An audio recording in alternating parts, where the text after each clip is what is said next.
బాబా వంగా జోస్యాన్ని ఇప్పుడు ప్రపంచం మరోసారి తలుచుకుంటోంది. అమెరికా, ఇజ్రాయెల్ దేశాలు రెండూ ఇరాన్ మీద దాడి చేస్తున్నాయి. దానికి కౌంటర్ ఇస్తూ ఇరాన్ సైతం పెద్ద ఎత్తున ఎదురు దాడి చేస్తోంది. దీంతో పశ్చిమాసియా మొత్తం ఉద్రిక్తతలకు తావిస్తోంది. ఇది చివరికి ఎటు దారి తీస్తోంది అన్న చర్చ కూడా సాగుతోంది. మూడవ ప్రపంచ యుద్ధానికి రంగం సిద్ధమవుతోందా అన్న భయాలు కూడా సర్వత్రా నెలకొన్నాయి.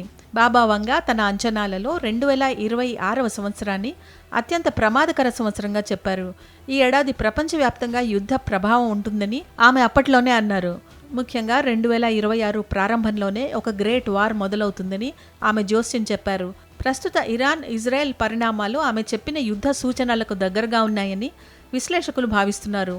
యుద్ధం కారణంగా ప్రపంచవ్యాప్తంగా ప్రాణ, ఆస్తి నష్టం భారీ స్థాయిలో సంభవిస్తుందని ఆమె హెచ్చరించారు. బాబా వంగా భవిష్యవాణి ప్రకారం ఈ మహాయుద్ధం తొలుత తూర్పు దేశాలలో ప్రారంభమవుతుంది. ఆ తర్వాత క్రమంగా పశ్చిమ దేశాలకు విస్తరిస్తుంది. దీనివల్ల పశ్చిమ దేశాలకు తీవ్ర నష్టం జరిగే అవకాశం ఉందని ఆమె అన్నారు. ముఖ్యంగా యూరప్ ఈ యుద్ధం వల్ల అతలాకుతలం అవుతుందని, కొన్ని దేశాలు ఆర్థికంగా, సామాజికంగా నష్టపోతాయని అంచనా వేశారు. ప్రపంచ దేశాల మధ్య ఉన్న అధికార సమతుల్యత పూర్తిగా మారుతుందని బాబా వంగా జోస్యం చెప్పారు.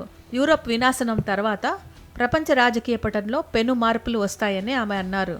ఈ గందరగోళ పరిస్థితుల అనంతరం రష్యా గ్లోబల్ పవర్గా అవతరిస్తుందని, రష్యా మరింత బలోపేతం కావడం వల్ల అంతర్జాతీయ స్థాయిలో అధికార కేంద్రాలు మారిపోతాయని ఆమె మాటలను విశ్లేషిస్తున్నారు.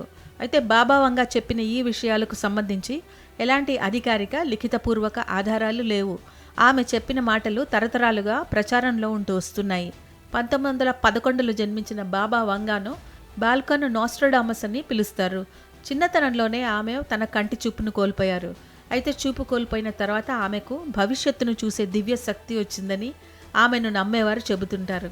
ఆమె చేసిన ఎన్నో అంచనాలు గతంలో నిజమయ్యాయని ప్రజలు విశ్వసిస్తారు. అందుకే ఆమె 2026 గురించి చేసిన హెచ్చరికలు ఇప్పుడు భయం పుట్టిస్తున్నాయి.